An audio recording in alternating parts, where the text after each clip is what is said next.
Welcome to Financial Independence Retire Early. In South Africa, my name is Berg, and this is the 21st episode. Yay!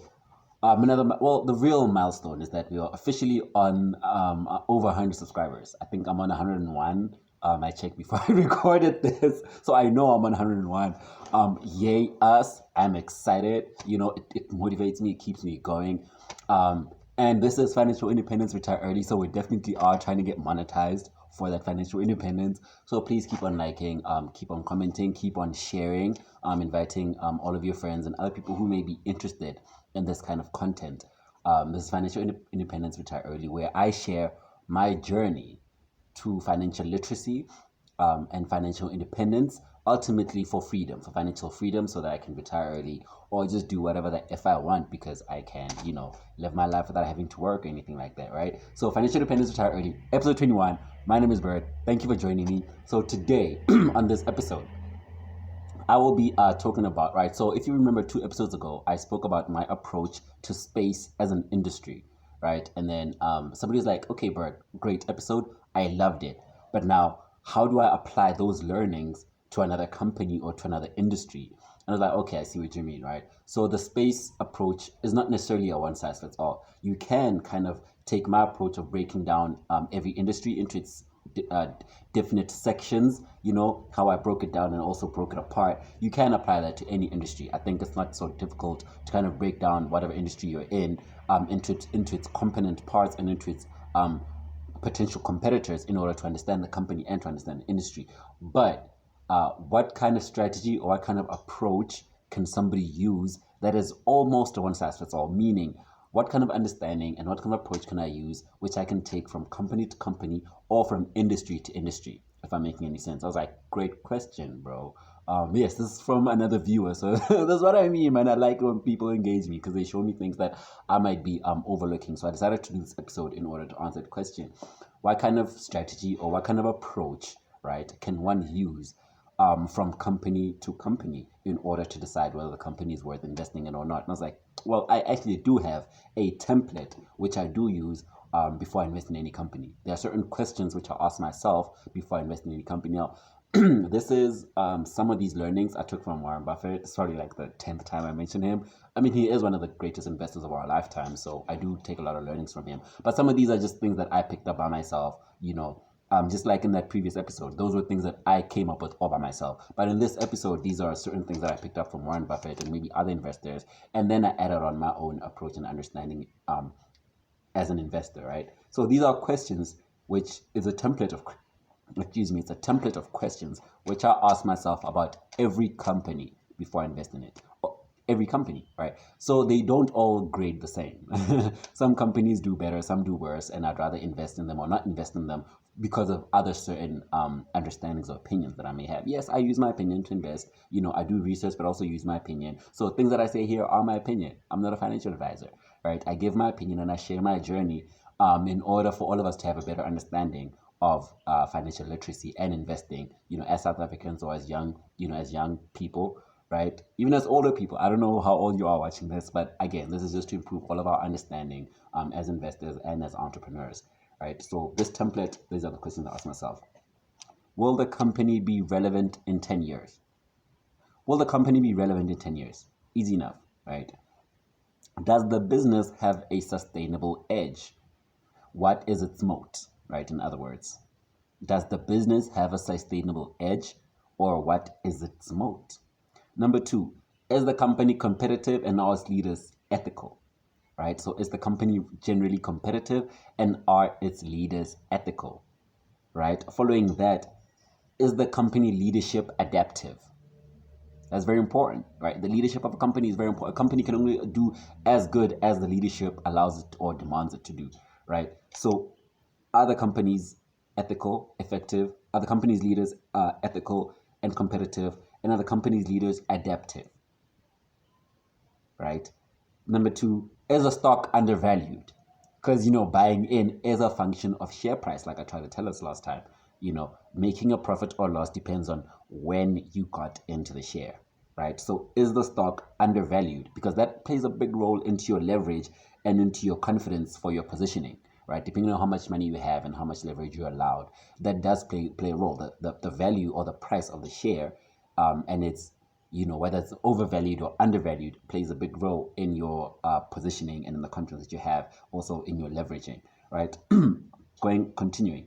Will the company touch 1 to 10 million people, or will the company sell 1 to 10 million items, depending on what kind of company it is? So if it's a software as a service company, like, for example, Facebook, I would have asked myself, can this company reach 1 billion people?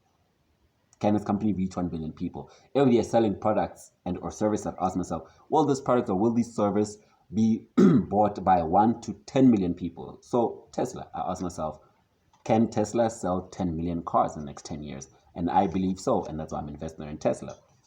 So I ask myself, will this company, Virgin Galactic, will this service reach 1 to 10 million people? Maybe 1 million people, definitely. But also to support that question about how many people it can reach, can it create a net worth of $100 billion?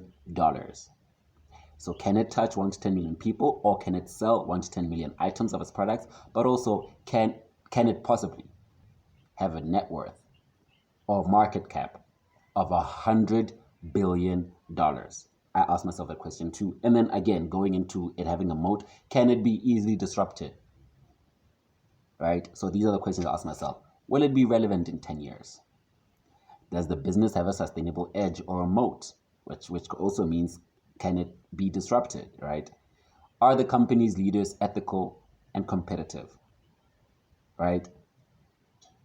Are the company's leaders adaptive? Right? Can they adapt to change, right?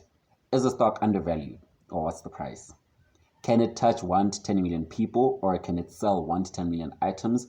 And can it eventually have a net worth of $100 billion? So these are the basic questions I ask myself before I invest in any company, right? So now let me give us an example of how I would. So for example, yes, the next company that I want to invest in, SoFi. I'm going to give a general breakdown of this company, SoFi, and then we're going to go back to these questions and see whether SoFi, social finance, fits into this template. So this is the next company I want to invest in. It's called SoFi, Social Finance. It's a FinTech company. Like I said in the previous episodes, I'm really, really interested in financial services and FinTech companies, or even decentralized finance. So decentralized finance just takes us back to blockchain and crypto. But FinTech as an industry, right? Financial technology products and services.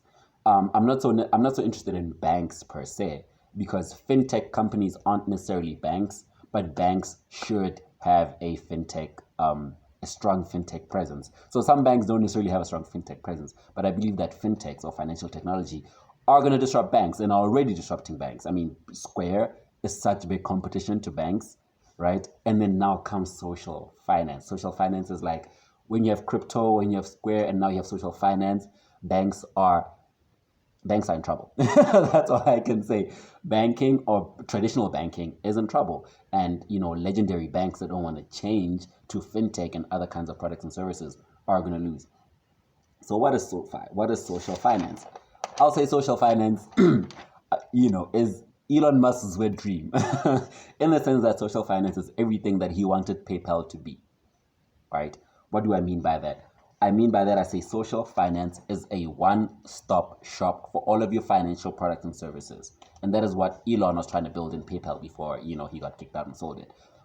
So social finance, SoFi, is deliberately a one-stop shop for all of your financial needs.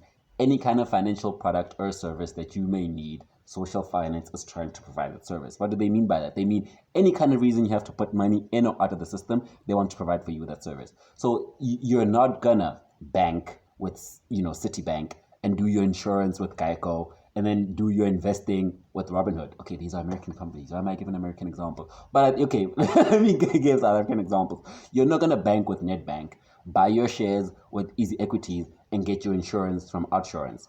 No. Social finance is trying to take all of those things and put them into one company so that at any time, all of your money is held by them. That's what I love about it, honestly, that I believe they'll always have a lot of cash at hand because you have no reason to take your money out of the SoFi ecosystem. So they provide any reason for you to do banking. So you can imagine PayPal, Robinhood, Coinbase, banks, all of these products and services that they give put into one company that is easily accessible on your phone, because SoFi is a digitally native company, meaning they are an online personal finance company. They started online, much like Time Bank in South Africa. They completely 100% started online, right? So it's an online finance company which started by giving affordable loans to students, right? So their first product or service was giving like student loans at a discount rate, and also they with low fees. So if you get any kind of loan from them, even till today, even if it's not a student loan, right? Any loan from them, they do not charge you anything except the interest accrued by the loan. Imagine that. So the entire business model is based on being online and having zero to low fees charges. So they don't charge you commission, when you're buying shares and investments, and they do not charge you anything except interest when you're taking loan from them. But I feel like I'm all over the place. Let me get to it. So they want to address all of the reasons why people take money in and out of the system. So whether it's credit, debit, lending, mortgage, investing, crypto, insurance, paying bills, peer-to-peer payments, sending money to your friend. Like I said, any reason for you to kind of use money or to take money out of the system or put it back into the system, they want to provide that for you. Right. So for me, that just means even their customer acquisition costs for a lot of their products and services will keep going down. Because if they have you on their products and services, then, and if they offer you other products and services, they don't have to like kind of take a lot of money advertising to you the product and service. They just have to put it there, and then you have to decide whether or not you want to use it. So their customer acquisition costs will always be driven down because they provide you with an ecosystem of financial products and services, right? Like I said, it's a one-stop shop for all of your financial needs, right?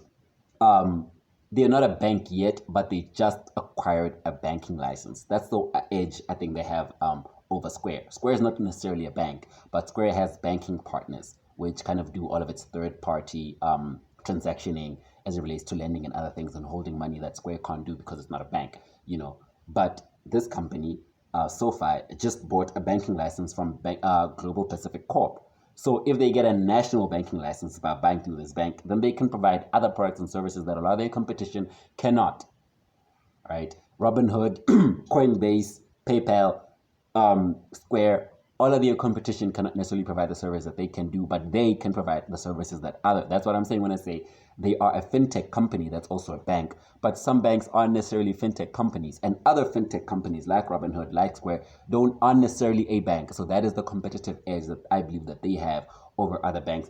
Even further than that, they recently acquired another company, Galileo FinTech. Galileo now is a software as a service company. It's a fintech company too. But what Galileo does is they provide software for credit cards and for basically it's a platform that provides for you banking and credit card services. Basically, any kind of functionality that you may need for online banking and credit, Galileo is the company that you need. So I read somewhere that over 70% of all the online banks in America, 70% of online banks in America use Galileo software.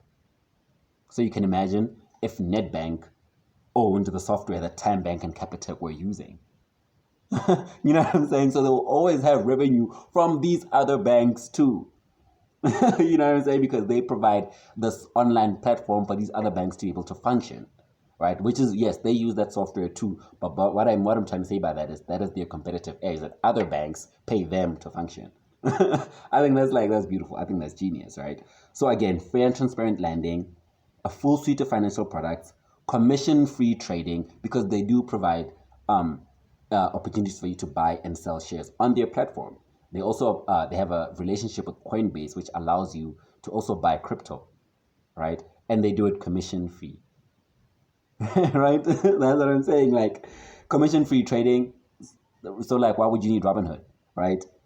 You can buy you can buy crypto off of them. So why would you have a different crypto app? Why would you need Coinbase? Why would you need Binance if you can already buy crypto off of your banking app, right? Why would you need another insurance company if you can already do insurance, your mortgage? Like I said, any financial product that you need, you can do it on SoFi. So that's what I love about them. Their business model is very beautiful. I love the fact that they are a one-stop shop for all of your financial products and services. I believe they'll always have money, cash on hand, and the cost of business for them will always be driven down because they provide an ecosystem of products and services, and people will just jump from one product to another. It's like what Apple does. Once you have one product, you want all the other products because you realize that all of this works so beautifully together as an ecosystem, right? And their leadership, going into their leadership team. Man, look, so their CEO or their current CEO, because they were founded in 2011 and their current CEO, I think, was hired in 2017, right? Anthony Noda. Anthony Noda has such a wonderful track record. So this guy used to be a managing director at Goldman Sachs, right? From there, he became this chief financial officer, CFO of the NFL, right? From there, he became the CFO and the CEO of Twitter, right? And then now he's the CEO of the SoFi. So you can look at his track record. This guy has been leading really, really wonderful. I love Twitter. I love Jack Dorsey, right? And the fact that he was working so close to Jack Dorsey on Twitter, makes him special. He was CFO at the NFL. Your opinion of the NFL and Goldman Sachs, aside, he plays a major role. He had a leadership position, which means he has experience and he knows what he's doing. And the fact that he could move from banking to sports to social media and now to FinTech and back to banking, that to me just shows how adaptive he is as a leader. And the fact that he can take on any challenge and is probably some sort of genius in his own way, right? But that's not it. Their current CFO, because Anthony Noda is the CEO, right? The CFO, Chris Lampard, he used to be the global head of finance planning and analytics at Uber, right? He used to be the global head of finance planning and analytics at Uber. He's the current CFO. He used to work at Uber. Laura Webb, who's the chief marketing operator, she used to be the head of global corporate marketing at Intuit, right? Maria Renz, who's the executive VP, used to be the vice president of global operations and customer experience at Amazon, right? She was a technical advisor to Jeff Bezos. She had been in leadership position in Amazon for over 10 years and had been working in Amazon for over 20 years, all right? Did you hear me correctly? She used to be the vice president of global operations and customer experiences at Amazon. We have a guy from Uber, a guy from Intuit, this lady from Amazon. We also have Anna Avalli. She's the HR person. She used to be head of HR at Tesla, right? And now we also have the Michael. I misspelled his name. I don't want to even say his surname. Michael, who's the head of operations. He used to be head of operations at Citibank. So you have people from Citibank, Goldman Sachs, Uber, Tesla, NFL, Twitter, Amazon, Intuit. All of these people with all of these skills and all of these experiences now make up the leadership team of social finance, SoFi, right? It's like, man, Bafana 96. It's like the dream team, you know what I'm saying? That's another thing that I love about them. I love their leadership track record and the experiences that the leadership has had. And then now going to their finances, right? Okay, in 2020, they had a net revenue of 621 million, working at a 66 million loss, granted, with about 1 million customers. And then their projected earnings for 2021 with 3 million users is about $980 million. The profits or loss aren't necessarily given there, but they expecting to make 980 million in 2021, up from 621 million in 2020, right? And by 2025, they expect to have a revenue of $3.7 billion. That's their 2025 projection, right? So last year, 2020, they made 621 million, but in 2025, they're expecting to make 3.7 billion in revenue and maybe 1.7 billion in EBITDA, which is earnings before interest, tax. We did that, right? So that is their financial standing right now. So again, I go back to all of the questions that I asked before, right? Will the company be relevant in 10 years? Yes. I definitely believe that this company will be relevant in 10 years. The more people that use this company and its services, they'll probably be taking out of their money out of other companies. Like I said, I don't see why, if you can buy shares off of your Capitec banking app, why would you need easy equities? You know what I'm saying? Because I can already do that on my banking app. Why would I need outsurance if I'm going to do that on my banking app? And I don't know if I'm allowed to say this. Just please don't sue me. I'm giving examples. Does the business have a sustainable edge? Yes. The fact that they are a one-stop shop for all of your financial products and services, and the fact that they are getting a banking license, and the fact that they already own the software that 70% of online bank use, I believe that is their mode, that is their sustainable edge. Now, are they hard to disrupt? Not necessarily. I don't think it's that difficult for Square to do the same thing. Square can buy a bank tomorrow if they wanted and also get a license. But it would be very difficult for Square to buy Galileo or to create another Galileo, right? Square can create its own software for itself, but it'll be it'll take a while before Square can say, we have software that over 70% of online banks use. That is one of the other important modes for me. The fact that they can provide all of these financial products and services in one place. The fact that they are a bank, they're not just a fintech company, they're also a bank. That's a big distinction that people need to make, right? That I also realize that I need to make between fintech and banking. They seem related, but they're not the same thing. They are interrelated, but they're not the same thing. So they are a bank and a fintech company, and they also own Galileo, right? Which then provides other fintech services to other companies. Are the company's leaders efficient and competitive? Look, is the company leadership adaptive? Tesla, Uber, Amazon, Citibank, Goldman Sachs, and now in SoFi. All of that experience, all of that network, all of that know-how is now in SoFi, right? So yes, the leadership is adaptive. Now, is adaptive and is competitive. Ethical, I'd love to believe so, because ethical is also subjective. But in my opinion, what I'd mean by ethical is, do they have bad business practice? That's what I meant about the NFL. The fact how the NFL treated Colin Kaepernick and anybody else, for me, is bad business practice. But by 2017, was he? I guess he had left the NFL by then. But this did happen around 2017, 2016, if I'm not mistaken, the whole Colin Kaepernick thing. But that for me would be bad business practice. So are they ethical? I guess not completely if you're gonna throw in the NFL, but generally Tesla, Uber, okay, maybe not Amazon also. But great skills, great know-how, competitive and adaptive. Maybe the ethical part is a gray area, but is the stock undervalued? The stock is now $22. I believe it's undervalued. I believe that by 2025 it'll probably be worth $50. So that's a 2x. That's a 200% price increase in the next 3 years. So I'm willing to take that risk. I believe that they can go up to $50 from 22. It's a double. It's a 1x, it's 100% x. I believe that they can double in the next 3 years. I believe that by 2025 they definitely will be worth about $50. So my investment timeline is 3 to 5 years minimum and 10 years maximum.